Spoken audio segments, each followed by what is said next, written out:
What's up, everybody? Welcome back to my YouTube channel. It's your girl Jane Nelly here, back with another video. So in today's video, we're going to be discussing the clingy friend, the needy friend. We all know one, we all heard of one, we've been one at some point in our lives. Not all of us, not me. No, I'm just kidding. If you ain't a body, can't sit with me. I swear that these bitches my mini-me's. He wanna sex, niggas be dreaming. I'm from the X, niggas be scheming. I'm on their neck, stays not breathing. I'm gonna go ahead and get into it. I'm just gonna give you guys some 5 pointers. The clingy friend is someone who just doesn't respect boundaries of natural friendship. They don't understand that both friends need to willingly show interest in spending time or investing in the relationship. So we're just gonna jump right into it. Number 1. So clingy people tend to find it hard to respect boundaries, like I said, or they actually just don't understand the unspoken rules of friendship. So there's just some things that we don't necessarily have to talk about in a friendship. It should just be understood, but these people tend to miss the mark, right? So for example, they require or expect you to be at their beck and call 24/7 usually. It's like whenever they call you, FaceTime you, whenever they want to hang out, they usually expect you to be free to do so. And they usually expect this often. So they usually expect you to keep in touch with them because they don't like the idea of being alone. They don't really like being by themselves. So this might sound a little harsh, but if you're running away from yourself, you need to try to figure out why you're running away from yourself. You need to deal with yourself, because if you're running away from yourself, but you have these high expectations of other people about how they need to stick around you, but you don't want to stick around you, that's a problem. Number 2, they automatically assume that they're involved or should be involved in almost everything. And they feel like you're not being a good friend simply because you have a life outside of them. So if, for example, your clingy friend calls you while you're in the mall with a friend that they might know of, right? So not necessarily that they're friends, but they just know of this friend. And even if they are friends, it still applies. So they find out that you're at the mall with this friend. Not only did they expect to have been invited, but it's like you didn't tell them that you were going. So that's strange. Mind you, this is not necessarily your best friend. We'll get into that part. But even if it was your best friend, you don't have to tell this person every single detail of your life. Maybe the mall just happened to have happened literally an hour before you got to the mall. It was something that was made right away. Imagine having to just, every time something like that happens spontaneously, you just always have to be, oh wait, I have to tell my friend because then if she finds out, she's gonna feel some type of way. Or I can't even snap this because if this person finds out, she's gonna feel some type of way. How uncomfortable is that? And I don't blame just the clingy people. I feel like people who encourage or allow their clingy friends to bother them this much, knowing that it bothers them, because if it doesn't bother you, that's a different story.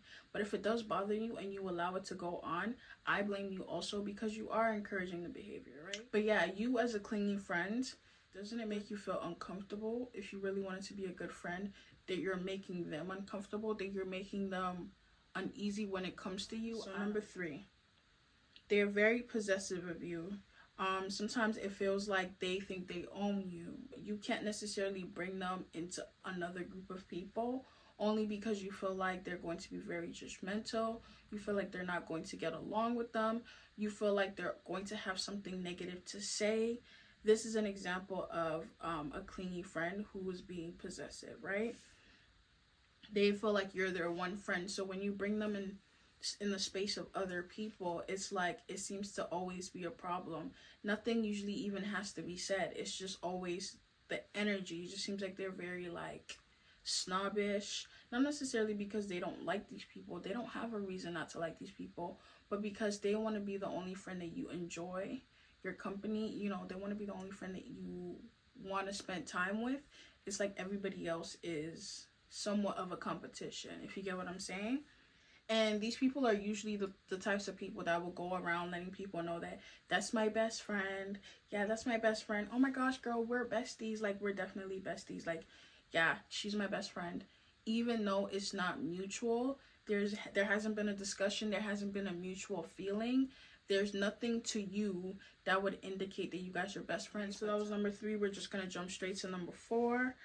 They tend to guilt trip you into believing that you're a bad friend for saying no or not agreeing with their decisions or opinions. So their guilt tripping can usually be, it's usually unconscious, and I'm saying unconscious because like they usually believe that how they feel is valid. They believe that how they feel is definitely right. It's not like they're gaslighting you, where sometimes they do but not usually. So for example, maybe they're going through something that they felt like they needed you there like ASAP, like it was an emergency, which they tend to do a lot. They tend to be going through things or having crisis, it seems like every other day or every day. Seems like there's always something going on in their lives. They're the only ones on the planet that's usually going through something, and they just needed you there like, oh my gosh, emergency, SOS, be at my crib at so and so time. But then unfortunately for this time, you know, you weren't able to make that time for them because you were going through your own stuff or whatever the case may be. So you just let them know like, look, tonight's not gonna work for me. I'm going through some things, or I'm busy. So unfortunately I can't be there for you tonight, but let me know how it goes. I'll check on you tomorrow or whenever I'm feeling better. Okay?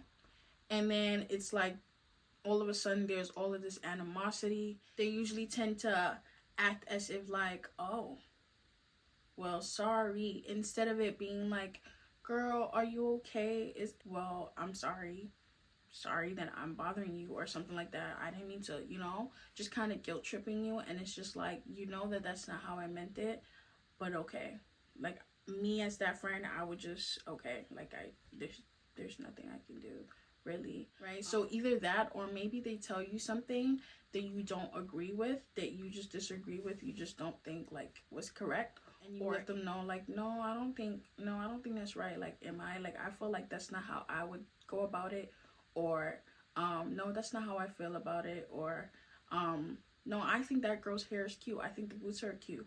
It's just like, okay, now they feel like you're going against everything that they say or their whole person just because you disagree with them this one time, or maybe you disagree with them a lot, but it just seems like you just can't disagree with them. They expect you to always take their side because you're that one friend that they depend on. So when you disagree with them, it feels like a heartbreak. It feels like you're crushing them, as opposed to it just feeling like a different perspective. So we're just gonna jump into the last one. They get jealous of your relationships. And this is a big one. I feel like a lot of people do this. A lot of best friends or close friends or friends that feel entitled do this.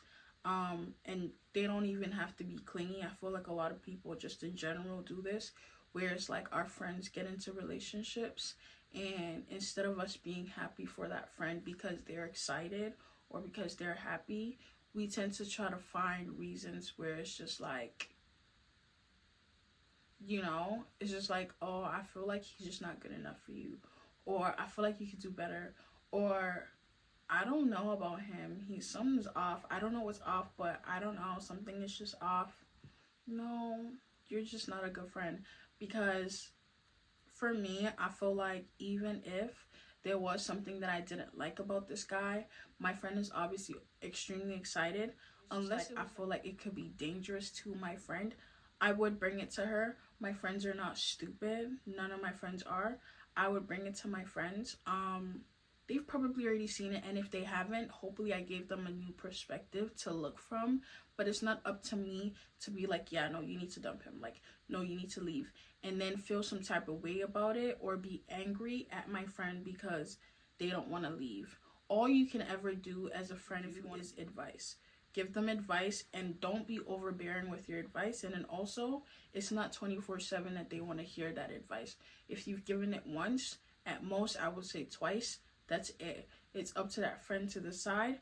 Don't try to squash her happiness, because I feel like once you become that friend that feels like you need to dictate that for her, I want my friend to be happy, so I'm gonna make it happen. So I'm gonna I'm gonna mess up this relationship for her, because then in the long run she's gonna be happy. It's just like,